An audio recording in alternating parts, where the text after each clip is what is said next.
livro do Apocalipse, capítulo 21, versículo 22, diz assim: E nela não vi templo, porque o seu templo é o Senhor, Deus Todo-Poderoso e o Cordeiro. Vou ler mais uma vez, Apocalipse 21, 22. E nela não vi templo, porque o seu templo é o Senhor, Deus Todo-Poderoso e o Cordeiro. Nela, João está se referindo à cidade santa, está se referindo a Jerusalém celestial. Hoje o Senhor habita aqui conosco, mas chegará o dia que nós habitaremos com Ele. E eu pergunto, você crê? Você vai estar com Ele para todo sempre? Crê também que Ele vai falar conosco? Então, por gentileza, coloque tua Bíblia sobre o teu assento e vamos dar ao Senhor e a sua palavra. Dê uma salva de palmas, se seja Deus. Fecha os teus olhos, vai aplaudindo, vai glorificando.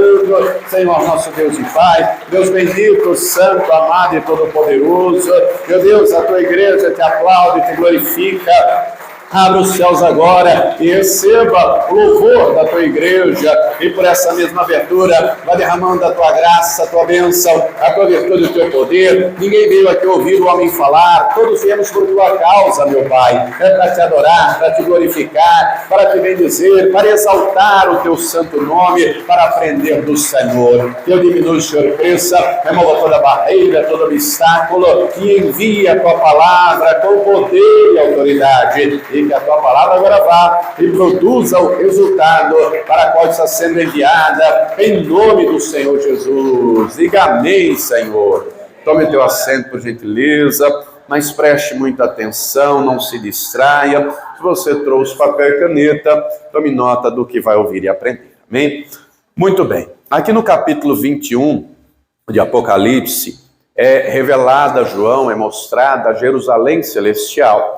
E ele vai descrever, no versículo 1, ele vai dizer que ele vê um novo céu e uma nova terra, porque já o primeiro céu e a primeira terra passou, o mar já não existe. Obviamente que o livro do Apocalipse traz um linguajar figurado, O mar aqui não está se falando de água. Nos capítulos anteriores vai falar que mar está se falando de povos, está se falando de nações. Não haverá mais nações, haverá uma nação, haverá um povo. Haverá um rei, diga comigo, Jesus.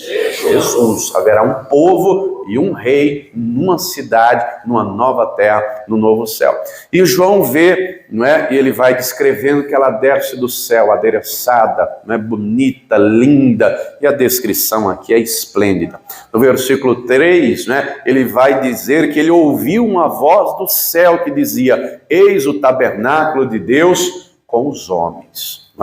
Nos nossos dias o Senhor habita aqui, mas nesse tempo aqui nós habitaremos lá. No entanto, é necessário compreendermos, queridos, que para chegarmos lá, primeiro temos que entender como é aqui na terra. E aqui na terra Deus manda se fazer um tabernáculo, e esse tabernáculo aponta diretamente para Jesus. Vá comigo lá no livro do Êxodo, no capítulo 25, para entendermos melhor. Êxodo 25, eu vou ler somente o versículo de número 8. Acompanha aí comigo. Acompanha aí. Note que lá o Senhor é o templo, lá na Jerusalém celestial, o Senhor, o Cordeiro, eles são o templo. Mas o Senhor manda Moisés fazer, e aqui no versículo 8, estou em Êxodo 25, versículo 8. E me farão um santuário, um tabernáculo, e habitarei no meio deles. Deus então dá a Moisés a revelação desse tabernáculo, de como deveria ser feito. Deus dá as medidas, os materiais, os ambientes, que eram 3, havia um pátio, havia um lugar santo e havia um santo dos santos. Em cada ambiente haviam móveis, móveis no átrio, móveis no lugar santo, móveis no santo dos santos. E todo esse tabernáculo, com todos esses ambientes e móveis, apontam diretamente para o Senhor Jesus. Apontam para Jesus. E se você ler aqui os versículos seguintes, do 10 em diante, o Senhor vai descrever do lugar mais santo até o lugar mais comum. Ele vai descrever de dentro para fora. No entanto, quando qualquer pessoa se achegava, iria entrar, e quando você entra, obviamente, é de fora para dentro. Deus então descreve esse tabernáculo, e o pátio era murado, e esse muro era feito de tecido, e o tabernáculo só tinha uma porta, e essa porta aponta para Jesus. João 10:9, ele disse: eu sou a porta, quem entrar por mim entrará, salvar-se-á, sairá e encontrará pastagens. Esse tabernáculo ele era desmontável, porque eles estavam peregrinando pelo deserto, rumo à terra prometida, e quem guiava era Deus, de dia numa coluna de nuvem, à noite numa coluna de fogo. Quando a nuvem parava, quando a coluna de fogo parava, eles tinham que parar de caminhar, e montava em primeiro lugar o tabernáculo, cuja única porta tinha que estar em direção do sol, do nascer do sol. Não é? Por quê? Porque Jesus é o sol da justiça. Então, desde a porta aponta para Jesus. Só que tem um detalhe: a porta era de tecido.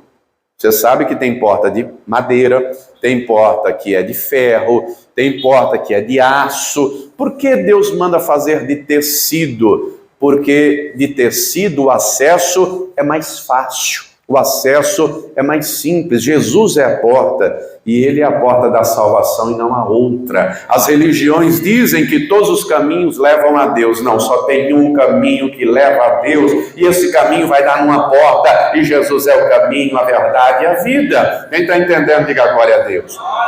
Então, tem gente, né, que até olha a porta, mas não entra, mas não passa, mas não atravessa. Note que nós vamos ver aqui, está se falando de etapas. A primeira delas é passar pela porta da salvação. E como assim fazemos? Crendo, pela fé. Quando entrava no tabernáculo, entrava no pátio e dava diante para o primeiro móvel, que era o altar do holocausto. Quando cremos em Jesus, nos deparamos imediatamente diante do holocausto. Como assim, pastor? O altar do holocausto era um móvel que se assemelha muito, para você ter uma ideia, como se fosse uma churrasqueira dos dias de hoje, só que enorme. 2,5 metros de largura, 2,5 metros de comprimento, quadrado, elevado, não é? Cada ponta com um chifre de carneiro e uma rampa lateral. Nesse altar do holocausto era o local onde os sacrifícios eram apresentados. O sacerdote tinha a incumbência de, em primeiro lugar, apresentar um sacrifício por ele, pelos pecados dele, né? O animal era sacrificado para que o sacerdote, em primeiro lugar, fosse purificado. Depois, ele apresentava o sacrifício pelos pecados dos outros. Aponta diretamente para Jesus e aponta para a cruz, porque foi na cruz que o Senhor Jesus, que é ao mesmo tempo o sumo sacerdote da ordem de Melquisedeque, ele é também o Cordeiro de Deus que tira o pecado do mundo, ele apresentou o sacrifício de si mesmo, ele derramou até a última gota de sangue, um único sacrifício perfeito para nos purificar de todo o pecado. O sacrifício dele é único, é perfeito. Leia depois Hebreus capítulo 9 e 10, que vai falar disso. Muito bem, depois do altar do holocausto havia um segundo móvel, que era a pia. Essa pia de bronze, né? Ela era como se fosse uma grande taça, um móvel alto, uma grande taça onde tinha água. E essa água era para purificação, para se lavar. O sacerdote tinha que se lavar. Não é? Quando a pessoa crê em Jesus e o recebe e é purificada pelo sangue do Cordeiro, tem que passar pela água. Que água, pastor? Do batismo. Jesus disse: quem não nascer da água e do Espírito não entrará no reino dos céus. Então a pessoa creu, ela precisa ser batizada. É necessário, porque Jesus disse: quem crer e for batizado será salvo. É necessário. Note que tem gente que fica do lado de fora, nem entra pela porta. Outros passam pela porta, mas não tomam posse do sangue do Cordeiro. Outros tomam posse do sangue do Cordeiro, mas não passam pelas águas do batismo. É necessário. Só que não para aí. Não para aí. Depois de crer, depois de batizar nas águas, se você ainda não batizou, no mês que vem, setembro, dia 9, haverá batismo nas águas. Você precisa cumprir com a justiça de Deus. Mas muito bem. Esses dois móveis ficavam no pátio, que era o primeiro ambiente, mas havia o próximo ambiente, que era a tenda propriamente dita, com a cobertura. Havia uma outra porta, também de tecido, tanto essa quanto a primeira, era tecido de 4 cores, tecido azul, branco, púrpura e carmesim, e novamente de tecido, ou seja, o acesso era fácil, só que tinha um detalhe. para entrar ali no segundo ambiente, que é o lugar santo, somente os sacerdotes poderiam entrar. Como assim, pastor? A partir do momento que nós cremos em Jesus, que batizamos nas águas, ele espera que eu e você queiramos servi-lo. Ele mesmo disse: se alguém quiser vir após mim, negue-se a si mesmo. Marcos 8,34. Ele mesmo disse, Marcos 11,45, o Filho do Homem não veio para ser servido, mas para servir e dar a sua vida em resgate do muito. João 12, ele vai dizer: se alguém me serve, siga-me, e onde eu estiver, ali também estará o meu servo. Se alguém me servir, meu Pai o honrará. Então só tinha acesso ao lugar santo quem era sacerdote. Diga para a pessoa que está do lado: tem que servir a Deus, viu? Ele te chamou para ser sacerdote, ele te comprou para ser sacerdote. O sacerdote, quando entra então nesse próximo ambiente, ele vai contemplar 3 móveis. Olhando de frente, à direita tem a mesa dos pães, à esquerda tem o candelabro e à frente vai ter o altar do incenso. A mesa dos pães, o nome já diz, mesa para os pães. O altar do incenso era um móvel mais ou menos do tamanho desse púlpito, né? Todo de ouro, com uma bacia onde o incenso deveria ser apresentado continuamente. O candelabro de 7 hastes, né? 7 lâmpadas, a lâmpada deveria se manter acesa o tempo todo. Quem se dispõe a servir a Deus, queridos sacerdotes, deveriam todos os dias ter pão fresco na mesa, 12 pães. E aqueles pães, somente os sacerdotes poderiam comer, e aliás, deveriam. Todo dia leva o pão fresco, todo dia come o pão fresco. Todo dia pão na mesa, todo dia come o pão da mesa. E esse pão aponta, obviamente, para Jesus, porque Jesus é o pão da vida. Ele mesmo disse: quem come a minha carne, bebe o meu sangue, tem a vida eterna. Mas Jesus, ao mesmo tempo que é o pão da vida, Jesus também é a palavra viva. Então, quem decide servir ao Senhor e estar mais próximo dele, tem que se alimentar dele todos os dias, tem que se alimentar da palavra. E quem se alimenta da palavra não deixa o incenso apagar, porque o incenso representa as orações. Jesus tinha vida de oração. Ele não precisava, ele é Deus, mas ele deu exemplo para mim e para você, para nos deixar claro que temos o dever de orar e orar sempre, e nunca desfalecer. A palavra diz: orai sem cessar. Apocalipse 5 fala que o incenso representa as orações dos santos que estão diante de Deus. Querido, se você não se alimentar do pão da palavra, tenha certeza que o diabo vai querer te alimentar. Você sabe que uma pessoa que só come besteira, né, ela tem propensão a desenvolver problemas de saúde, sim ou não? Não precisa ser um nutricionista, um médico, para saber que se comer muito açúcar, que doença que pode desenvolver, hein? Aí depois está diabético, a culpa é de Deus? Não é? Você sabe que nos nossos dias tem várias lojas de fast food. Nos nossos dias tem pizza, tem, sei lá, esfirra, tem tanta coisa que é mais fácil, que é mais prática. Vivemos no dia do miojo, nos dias do miojo. Você sabe o que é miojo, né? Você gosta de miojo? Faça bom proveito, Deus me livre. Gosto de miojo, não. Mas por que eu estou falando do miojo? Porque é 3 minutos. Mas você sabe que naquele tempero é só sódio, você sabe disso, não sabe? Você sabe que para aquele negócio ficar duro daquele jeito é colocado parafina. Você sabe disso, não sabe? É fácil de fazer, é rápido de fazer. É até saboroso no paladar, mas aqui dentro é uma bomba. É uma bomba. Se você não se alimentar da palavra, o diabo vai querer te alimentar com coisa que vai destruir o teu interior. Vai querer te alimentar com coisas que pode parecer boa ao paladar, mas por dentro vai te destruir, vai te arrebentar. Se alimente da palavra. Encontramos períodos aqui em que os sacerdotes já não mais se alimentavam da palavra, e o pão que era para ser fresco todo dia era pão bolorento. Você come pão embolorado? Não, o pão tem que ser fresco, querido. Pão fresco. Uma pessoa que se alimenta da palavra, automaticamente ela vai ter vida de oração. Ela vai queimar incenso ao Senhor todo dia, ou seja, ela hora de manhã, ela hora de tarde, ela hora de noite. Hoje à tarde apareceu aí um cidadão falando de umas situações, e aí orei por ele e tal. E aí eu falei, varão, você precisa tomar uma posição de fé, você precisa orar também. Pastor, tem que orar? Eu falei, tem. Então ora. Vou orar. Eu falei, ora agora, você está esperando o quê? Não é?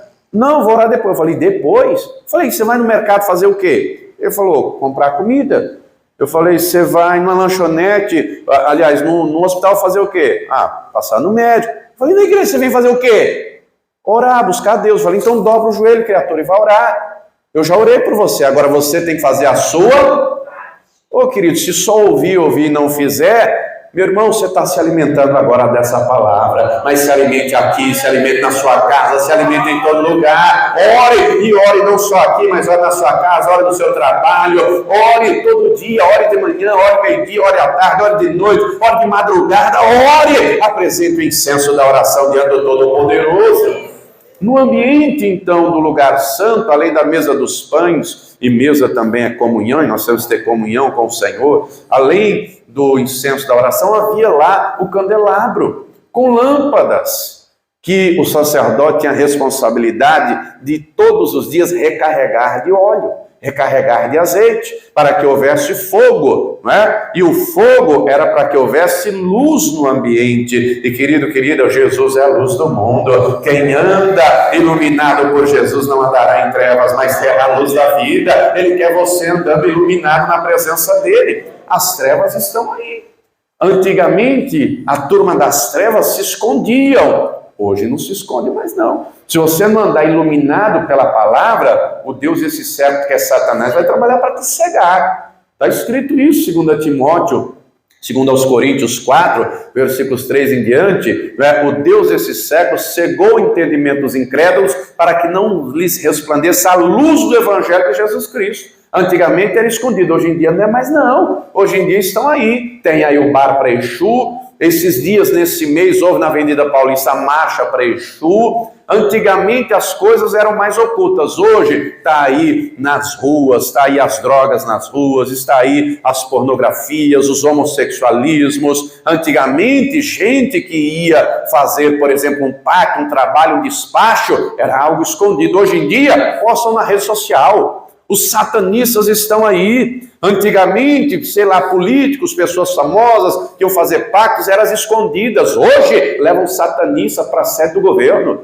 Levam macumbeiros. Vivemos em dias, recentemente saiu uma portaria do Ministério da Saúde, procure, dê uma bugada depois, dizendo que para ajudar ao tratamento das pessoas com problemas psiquiátricos, eles vão injetar dinheiro, sabe onde? Centro de macumba. Centro de Umbanda, Candomblé. São os dias em que vivemos, o negócio está escrachado, só não vê quem não quer. As trevas estão avançando, mas se você tiver a luz da vida, as trevas não vão avançar sobre você não. Pastor, mas o diabo vai se levantar, vai, mas ele vai se levantar e é para cair, porque o nosso Senhor esmagará Satanás debaixo dos nossos pés. Onde a luz chega, as trevas batem retirada. Deus quer que andemos num caminho iluminado, porque Ele é a luz do mundo, e a palavra dEle é lâmpada para os nossos pés, é luz para o caminho. Quem está entendendo, diga glória a Deus. Obviamente que nós temos que a cada dia nos achegar mais. Sabe qual é o problema de alguns? Passaram até pelo sangue de Jesus, pelo batismo nas águas, chega no ambiente diante da porta para servir, mas não quer servir. Ou então está diante do pão que é a palavra, mas deixa lá embolorar e não se alimenta todo dia. Deixa o incenso apagar, não tem vida de oração.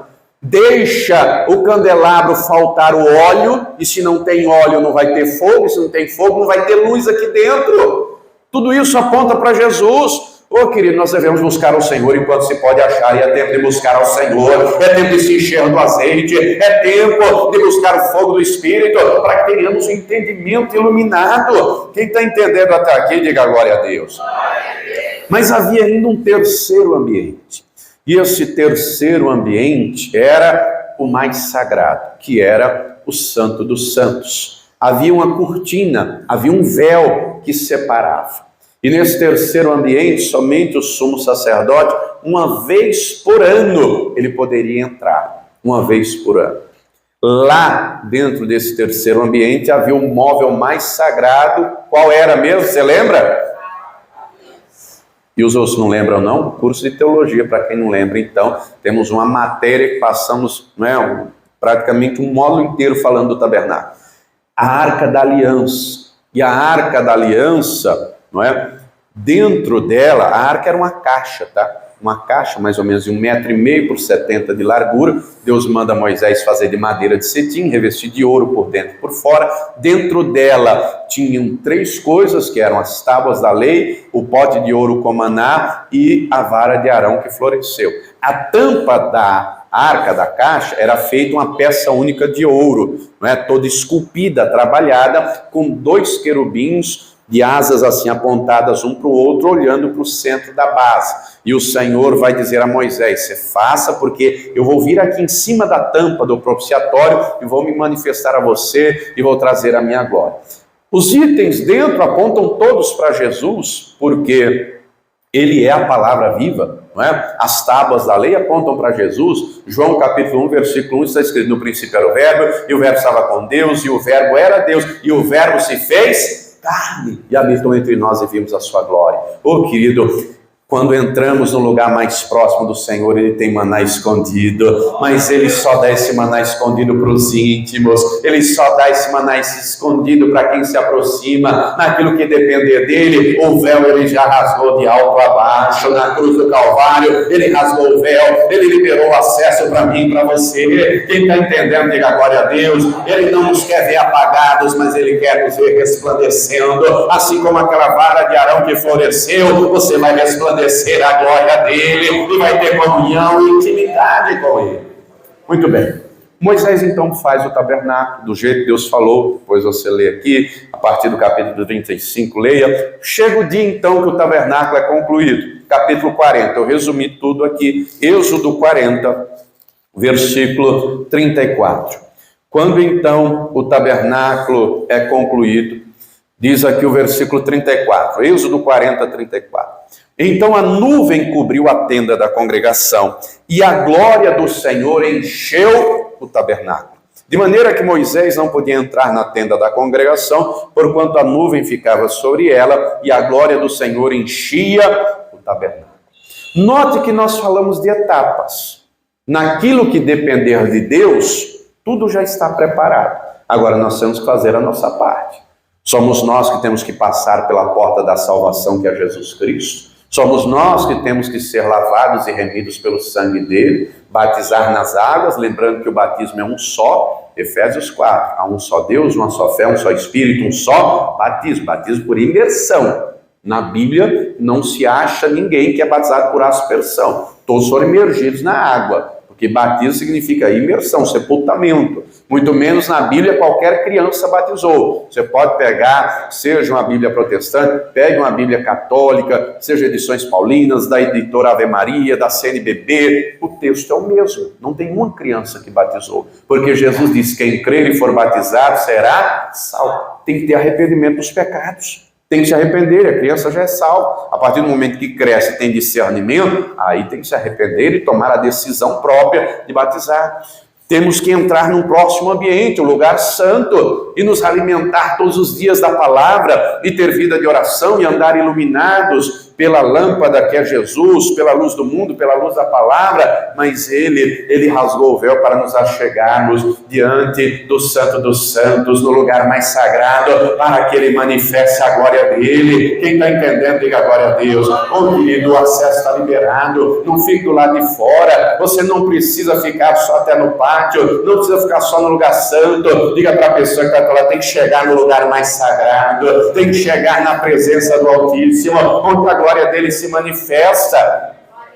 No entanto, queridos, é necessário compreender que nós já estamos no tempo do fim. É necessário compreender que o Senhor orienta, dizendo que nós temos que pensar nas coisas que são do alto e não nas que são aqui da terra. Quando o Senhor fala, vá lá comigo em Apocalipse, vá lá comigo, Apocalipse, capítulo de número 1. Tem gente que tem medo do livro do Apocalipse, mas se fosse para ter medo, o Senhor não colocaria aqui. Ele revelou para que soubéssemos. Apocalipse 1, versículo 1, está escrito assim: revelação de Jesus Cristo, a qual Deus lhe deu para mostrar aos seus servos as coisas que brevemente devem acontecer, e pelo seu anjo as enviou e as notificou a João, seu servo, o qual testificou da palavra de Deus e do testemunho de Jesus Cristo e de tudo o que tem visto. Bem-aventurado aquele que lê e os que ouvem as palavras desta profecia e guardam as coisas que nela estão escritas, porque o tempo está... Diga para a pessoa que está lá, já chegou, irmão. Já chegou. Está próximo a 2000 anos atrás. Hoje chegou, já chegou. Já estamos no tempo. O tabernáculo apontava para Jesus. Obviamente que o tabernáculo aqui na terra também aponta, é claro, para o meu e o teu corpo, onde é a morada que o Senhor quer habitar e manifestar a glória dele. Mas esse tabernáculo reproduzido na terra aponta diretamente para o tabernáculo lá do céu. Só que aqui o texto diz que o tempo está próximo e esse tempo chegou. Aquilo que Jesus fala a respeito do fim já está acontecendo, já está se cumprindo. Note que a revelação aqui é para os servos. Servos de quem? Servos de Jesus. Então estude essa palavra, conheça essa palavra, não tenha que ter medo dela. Oh, pastor, mas Deus não fala de ira? Sim, a ira virá e será terrível, mas a ira dele virá sobre os filhos da desobediência. A ira dele virá sobre quem não tem o nome no livro da vida. Você que tem, nós que temos, ele nos guardará, ele nos livrará, ele nos arrebatará, ele estará conosco. Ah, pastor, mas serão dias difíceis? Sim, leia o capítulo 9, leia, né, os capítulos que falam da ira de Deus. Pedirão a morte, mas não acharão. O sofrimento será horrendo, terrível, e por fim, o lago de fogo. Mas você tem que se preocupar, sabe em quê? Em se preparar com a revelação que Deus tem para você se preparar, Oh, querido, Deus não nos destinou para a ira, mas foi para a salvação. Nós temos que fazer a nossa parte, temos que nos achegar a Ele. Quando o Senhor fala do tempo do fim, Ele vai dar alguns sinais. Dentre eles, Ele diz assim, eu quero ler com você, Lucas 17, 32, leia comigo. O capítulo todo ele está falando a respeito do fim. Mas no versículo 32 ele diz assim, lembrai-vos, Lucas 17, versículo 32, lembrai-vos da mulher de Ló. Quando ele fala isso, ele está falando de algo que nós precisamos olhar por nós mesmos. Se você tiver uma caneta, anote do lado, Gênesis 19, depois você lê Gênesis 19.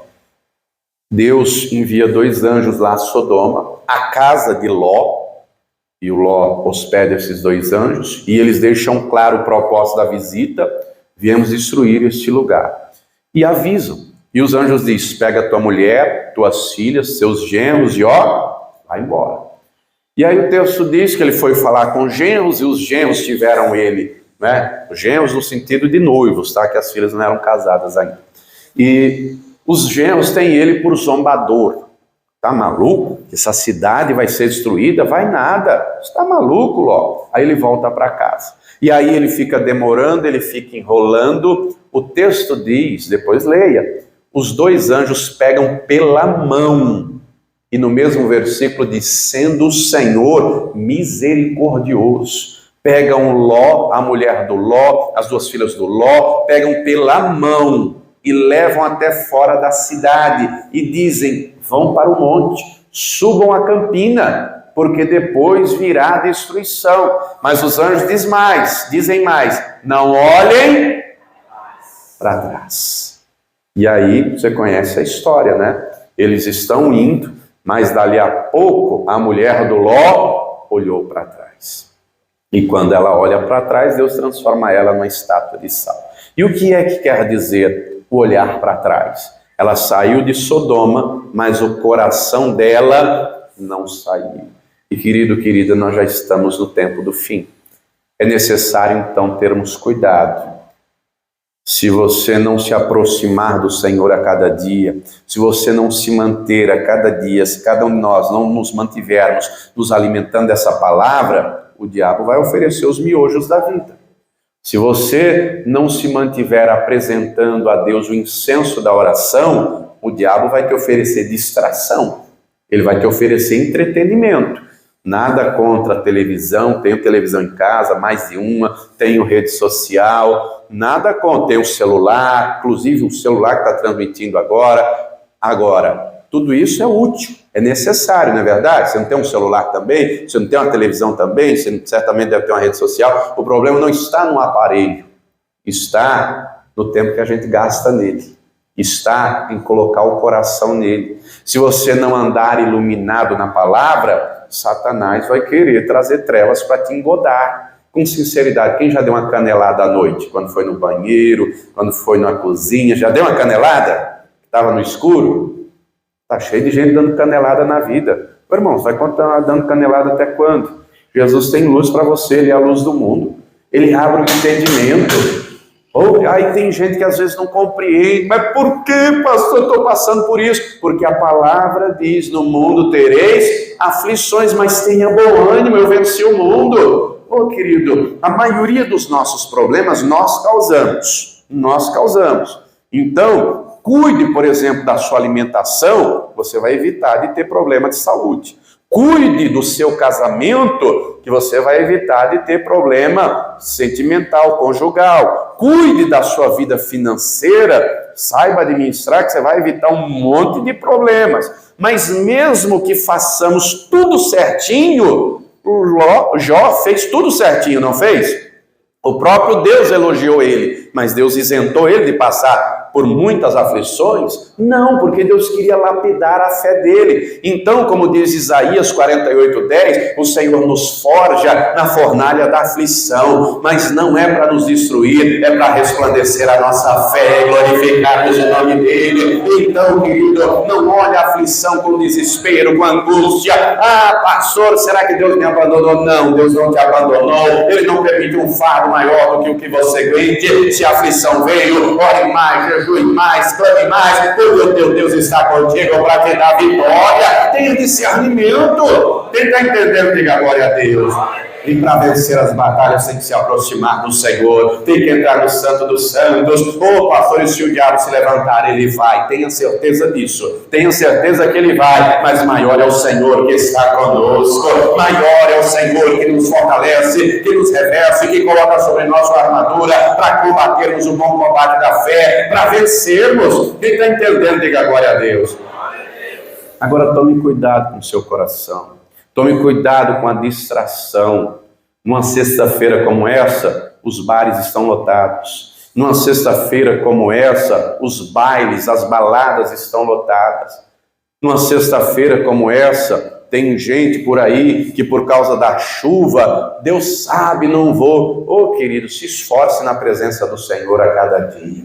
Persevere pela fé. Não deixe que as lutas te desencorajem, mas pelo contrário, coloque a fé em ação e acredite, vai valer a pena, porque eu vou vencer nessa terra e principalmente Deus me dará a maior de todas as vitórias, que é a salvação, que é a vida eterna.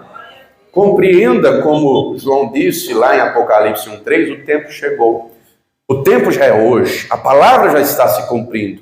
E quando ele consumar a obra dele na tua vida, ele te leva. Ele me leva. Não sei você, mas uma das poucas certezas que eu tenho na vida é que um dia eu vou morrer. Você tem essa certeza também? Só que é necessário também ter certeza que a vida não termina aqui. A vida não termina aqui. Ela é eterna, com Deus ou sem Deus. E o que fazemos aqui é determinante para a nossa eternidade. Para a nossa eternidade. Quando o dia chegar, Deus vai levar. Seja da maneira que for. Tem gente que morre de velhice, né? Tem gente, por exemplo, como meu avô e minha avó, servos de Deus, dormiram e não acordaram. Um tio meu, o segundo mais velho, né? Que a minha mãe tem 12 irmãos, o segundo mais velho, servo do Senhor também. Um dia ele almoçou, comeu, sentou numa cadeira lá no Piauí, botou o chapéuzinho dele assim na cabeça, foi tirar um cochilo, sentado na cadeira, o Senhor recolheu. Olha só que coisa. Mas tem outros que morrem de acidente, tem outros que morrem de doença, né? O profeta Eliseu morreu de doença, Paulo morreu com espinho na carne. Independente da maneira, chegou o dia, o Senhor vai recolher. Só que compreenda que ele tem um plano maior. Quando todas as coisas forem consumadas, Aí, querido, ele leva a igreja dele. E nós temos que nos preparar para esse dia. Ô, pastor, e se eu já tiver morrido? Não se preocupe, os que morreram em Cristo serão ressuscitados primeiro. Depois, os que estivermos vivos, seremos arrebatados para encontrarmos com o Senhor dos ares. Estaremos para sempre com o Senhor. É tempo de se preparar. Volta lá comigo em Apocalipse 21, versículo 22, onde começamos a mensagem. João aqui então ele descreve a Nova Jerusalém. Leia, que descrição gloriosa, leia que descrição esplêndida, que cidade, lendo já é algo tremendo, imagina vendo, é algo esplêndido, leia depois. E na cidade santa, Apocalipse 21, 22, nela não vi templo, porque o seu templo é o Senhor Deus Todo-Poderoso e o Cordeiro. E a cidade não necessita de sol nem de lua para que nela resplandeçam, porque a glória de Deus a tem alumiado, e o Cordeiro é a sua lâmpada. E as nações andarão à sua luz, e os reis da terra trarão para ela a sua glória e honra. E as suas portas não se fecharão de dia, porque ali não haverá noite. E a ela trarão a glória e honra das nações. E não entrará nela coisa alguma que contamine e cometa abominação e mentira, mas só os que estão inscritos no livro da vida do Cordeiro. Oh, querido, e só Jesus escreve o nome lá, e o teu nome tem que estar lá. Eu quero que você creia que o seu nome está lá. Oh, pastor, eu creio. Como é que temos essa certeza? O meu Espírito Santo testifica aqui. E se você não quer essa certeza, você já tem hoje. Só que note os detalhes. Levarão lá as nações que se tornarão uma só, andarão à sua luz. Só que só vai andar na luz lá quem já anda iluminado aqui. Só vai levar glória e honra para lá quem já leva aqui. Como assim, pastor? Em tudo que fizermos, nós devemos dar glória a Deus. Não podemos cair no erro do Herodes. Qual foi o erro? Depois se lê Atos 12 do rei Herodes.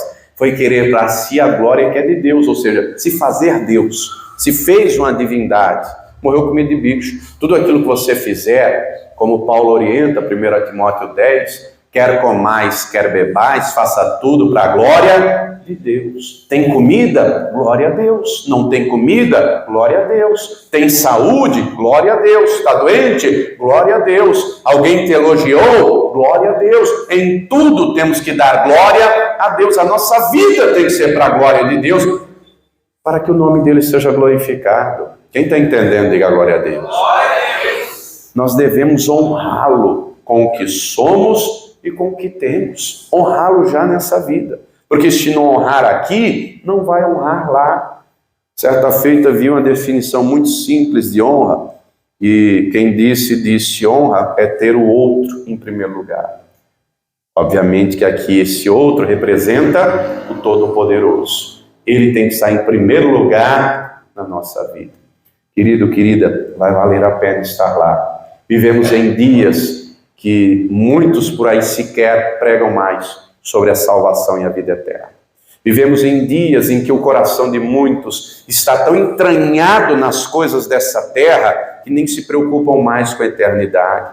Vivemos em dias que muitos sequer pregam mais a respeito do pecado. Está escrito, nela, na cidade santa, não entrará coisa alguma que contamine, porque só vai entrar quem é lavado e remido no sangue do Cordeiro. Não vai entrar mentira, só vai andar quem vive a verdade, e a verdade é Jesus, e a verdade é a palavra de Deus. Só vai entrar quem tem o nome escrito no livro da vida, e você tem que cuidar para que o teu nome permaneça lá e não seja arriscado. Sabe quando é que ele risca? No último instante aqui nessa terra, porque até o último instante a pessoa pode crer e pode recebê-lo como ladrão à direita da cruz, mas se você tem a oportunidade hoje, entregue já hoje sua vida e o receba e viva para a glória de Deus e seja testemunha viva nessa terra e marcar o bom combate da fé e não recue e não desista, porque vai valer a pena. Quem entendeu, diga glória a Deus. Se coloque de pé, por gentileza, se coloque de pé. Nós já estamos no tempo do fim. A palavra já está se cumprindo. Já está se cumprindo. as cartas que o Senhor manda João escrever, depois lê os capítulos 2 e 3. Mas note um detalhe, no capítulo 1, João começa dizendo, revelação de Jesus Cristo aos seus servos. Em seguida, João vê ao Todo-Poderoso, resplandecente em glória. Querido, Deus quer que você entre nesse ambiente. O Senhor não quer só que você venha ao culto, Ele quer que você o cultue. O Senhor não quer só que você entre no templo aqui de pedra, Ele quer que você entre lá na presença dEle. Ele não quer que você entre e saia do mesmo jeito, porque Ele quer te encher com a glória dEle. Querido, e se aqui nessa terra já é tremendo a presença do Altíssimo, imagina lá. Se aqui Ele habitando em nós, Ele já flui com a presença e com a glória dEle, imagine quando estivermos lá. Meu amado, vai valer muito a pena. Agora, é necessário abrir o coração. As lutas estão aí, estão. O inimigo tem trabalhado, mas maior é o Senhor que é conosco. A palavra diz, se Deus é por nós, quem será contra nós? Aquilo que João fala nas cartas que Jesus manda ele escrever, já está acontecendo. Já estamos vivendo o último período. Mas não devemos ser igreja de Laodiceia. Devemos ser como a igreja de Filadélfia, que combate o bom combate da fé. Aquela igreja que Jesus não aponta falha alguma, mas pelo contrário, elogia a fé, a perseverança, a obediência. Querido, querida, João depois escreve nos capítulos 4 e 5, o Cordeiro assentado no trono. Ele testifica depois da igreja testemunhando a glória. Estude o Apocalipse, você vai ver um povo vencedor. Estude o Apocalipse, você vai ver uma igreja triunfante. Estude que você verá um povo servindo a um Deus que não é só Deus, é Rei, e não é só Rei, é também Pai, e os vencedores vão vencer e serão filhos do Altíssimo, e a questão é, você vai estar lá? Eu vou estar, você vai estar também? Persevere que vai valer a pena. Pastor, mas no Apocalipse não fala da ira de Deus? Fala da ira de Deus. Esse mundo será aniquilado, destruído. Quem não tiver o nome no livro da vida vai sofrer, vai desejar morrer, não vai morrer, e vai padecer, e depois será lançado no lago de fogo. Querido, então é tempo de se preparar, não é tempo de vacilar. A ira virá sobre os filhos da desobediência. Você não pode ser filho da desobediência, tem que ser filho do Altíssimo. Pastor, e se a tentação vier, você vai vigiar, e vai orar, e vai vencer. Pastor, se os problemas chegarem, eles vão chegar, mas o Senhor é a solução, Ele é o teu ajudador, Ele é todo poderoso. Vai valer a pena. É aqui no Apocalipse que está descrito as bodas do Cordeiro, o juízo final. Querido, vai valer a pena. No dia do juízo final, você não vai estar na posição de réu. Você vai estar sentado à direita do Todo-Poderoso, porque Ele disse, quem vencer, leia, sentar-se-á comigo no trono, assim como eu venci e meu Pai me deu o direito de estar no trono. Sabe quem é que vai estar na posição de réu? E ouvirá, apartai-vos de mim, malditos, aqueles que não têm o nome escrito no livro da vida do Cordeiro. Esses ouvirão condenação, esses ouvirão. E do mesmo jeito que o Senhor é perfeito para fazer a Jerusalém celestial, com tudo que é esplêndido e glorioso, ruas de ouro, muros de jaspe, leia. Ele é poderoso também para fazer o lago de fogo. Do mesmo jeito que na Jerusalém celestial não haverá choro, não haverá dor, não haverá pranto. No lago de fogo haverá dor, haverá choro, haverá pranto por toda a eternidade. Pastor, está querendo botar medo? Não, quero abrir seus olhos. O tempo é chegado. O tempo é chegado. É tempo de se preparar. Não brinque com sua salvação.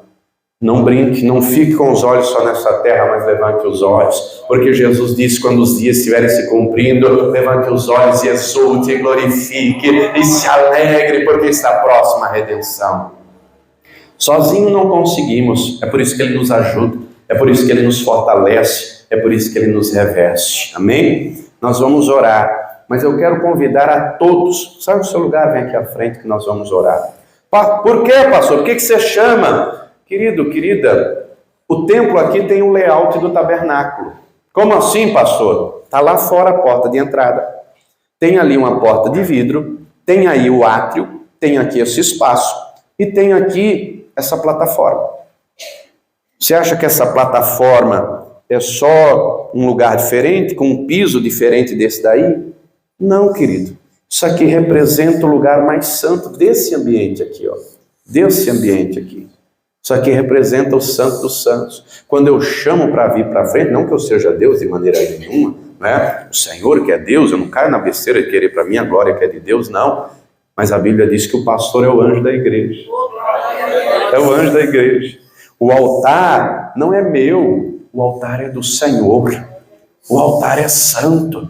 Cabe a nós nos aproximar e dizer: Senhor, vem com a tua glória, vem com a tua presença, me fortalece. Oh, querido, querida, Deus quer se revelar a você. Deus quer se revelar para que você entre numa comunhão que você nunca entrou. Ele tem maná escondido preparado para você. Ele tem revelação para você. Ele tem força, ele tem virtude, ele tem poder. Oh, querido, quando nós nos fortalecemos no Senhor, o inimigo pode se levantar, mas cai, porque o Senhor derruba. Quando nós temos revelação do Senhor, nos santificamos e vigiamos. Quem está entendendo, diga amém. Amém. Nós vamos orar e falar com Ele.